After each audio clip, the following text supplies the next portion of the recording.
السلام علیکم. آج کل میری ایک فیک بہن کی ایک فیک نیوز آ رہی ہے. کچھ عرصے پہلے میری ایک فیک شادی کسی نے کروا دی تھی. اس شادی کی وجہ سے میری بیوی بچے مجھ سے ناراض ہو گئے کہ میں نے انہیں شادی میں کیوں نہیں بلایا. اچھا، اس کے بعد ایک صاحب ہیں، انہوں نے لاہور اندرون شہر میں میرا کوئی گھر بنا دیا اور کہا کہ اب وہ ڈیفینس شفٹ ہو گئے ہیں.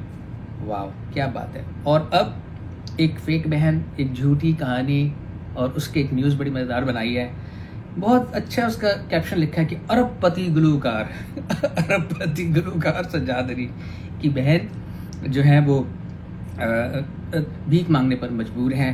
اور مزیدار بات یہ کہ اس میں جو تھمبنیل انہوں نے بنائی، اس تھمبنیل میں انہوں نے یہ دکھانے کے لیے کہ وہ میری بچپن سے ظاہر ساتھ ہے، بہن ہے تو وہ تو بچپن سے بھی ساتھ ہوگی، تو بچپن کی تصویر بھی ایک ہماری ساتھ لگا دیا اور اس کو سرکل بھی کر دیا ہے. وہ بھول گئے وہ بچپن کی تصویر میری بیوی کی لگائی ہوئی ہے انہوں نے. اتنی بھی ان کو واو یار، کمال ہو گیا. بس یہ اس طرح کے ویڈیوز کیوں بنائے جاتے ہیں؟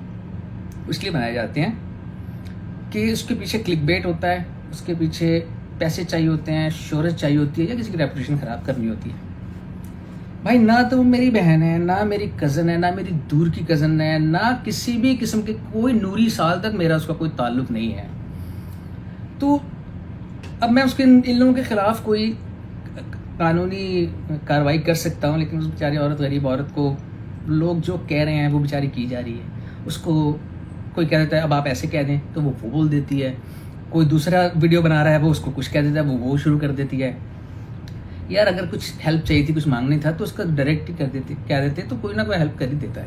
اس کے لیے اتنا لمبا ڈرامہ کرنے کی کوئی ضرورت نہیں ہوتی. لیکن مجھے لگتا ہے کہ اس کے پیچھے کوئی لوگ ہیں جو اس کو اکسا رہے ہیں بیچاری کو، اور وہ سب کر رہے ہیں اور بڑے بڑے مزیدار کامنٹس لوگ کر رہے ہیں. مجھے حیرت ہوتی ہے کہ بہت تھوڑی سی تعداد سے ہی، لیکن اس طرح کی مذاقہ خیز اور اسٹوپڈ قسم کی پوسٹ پہ کچھ لوگ یقین بھی کر لیتے ہیں اور کامنٹس بھی کر رہے ہوتے ہیں. مجھے حیرت ہوتی ہے کہ پڑھائی لکھائی ان کا کچھ بگاڑ نہیں سکی، یا شاید وہ اپنی زندگیوں سے ناراض، اپنے ایک مینٹلی ڈسٹرب لوگ ہوتے ہیں جو اپنی بھڑاس دوسروں پہ کامنٹ کر کے نکالنا چاہ رہے ہوتے ہیں. بڑے بڑے مزیدار کامنٹس بھی میں نے پڑھے. کسی نے لکھا ہوا ہے کہ جی میں رونالڈو کی دوسری بیوی ہوں، کسی نے لکھا میں ایلون مسک کا باپ ہوں، کسی نے کچھ لکھا ہوا ہے. یار کمال، بہت مزیدار کامنٹس ہیں. خیر میں دیکھ رہا ہوں تو یہ جتنے الٹے سیدھے کامنٹس ہیں مجھے ان کی پرواہ اس لیے نہیں ہوتی کہ میرے جو لائل فینس ہیں نا، جن کے لیے میں کام کر رہا ہوں، اصل میں جو شروع سے میرے لائل فینس ہیں جن کی وجہ سے میں ہوں، وہ ان سب چیزوں کا ٹیک کیئر کر لیتے ہیں.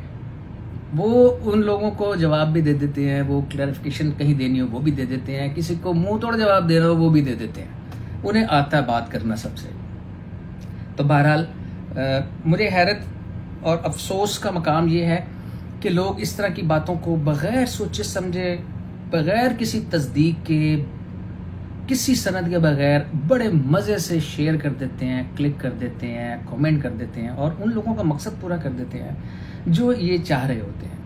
تو بہرحال میرے بھائی، میں میری ریپوٹیشن الحمدللہ، میں پچھلے 43 سال سے پاکستان کی خدمت کر رہا ہوں اور ایک 100% میڈ ان پاکستان آرٹسٹ ہوں.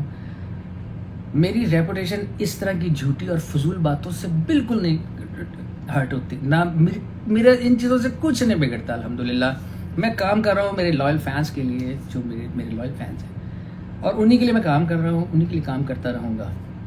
مجھے اس سے کوئی فرق نہیں پڑتا. تو خدا را اس طرح کی چیزوں کو کوشش کریں کہ اس طرح کی فضول چیزوں میں آپ کا جو مزہ آتا ہے شاید چلیں کلک کر لیتے ہیں، آپ لوگ دیکھ لیتے ہیں، لیکن کوئی اچھی چیزیں بھی پھیلائیں، انہیں بھی شیئر کریں، ان پہ بھی کامنٹ کریں، اچھی چیزوں پہ بھی کریں.